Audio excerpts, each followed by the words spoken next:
Apa pasal kau kacau aku ah? Kau ni siapa ah? Aku siapa? Manalah aku tahu. Kau tanya husband kau. Kau ni aku bukan perempuan anjing. Oh, iya ke? You memang kontol.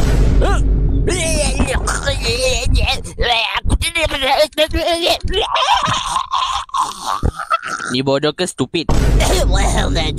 Hai. Asal aku boleh bernafas ni? Bangsat kau. Berani kau mempermainkan seorang kasawan yang bijak dan kacak dan segak seperti aku ini? Kau memang tolol. Oh, kau nak cakap yang kau ni bijak, segak dan paling handsome dekat dunia ni? Kau ni banyak sangat lah tengok anime.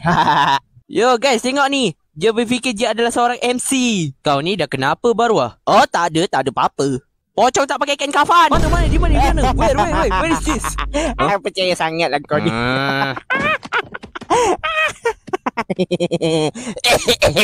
Aduh, aku perlukan air.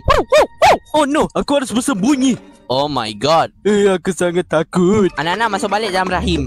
Weh, bunyi apa tu? I don't know and I don't care. Aku nak tengok kejap lah. Lempar tai dekat dia.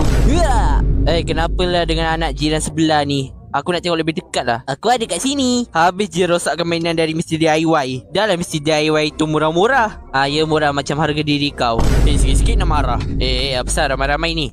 Kau ni sibuk je lah. Kau ni dah lah botak. Macam sial lagi tu. Bak sini aku pun nak tengok.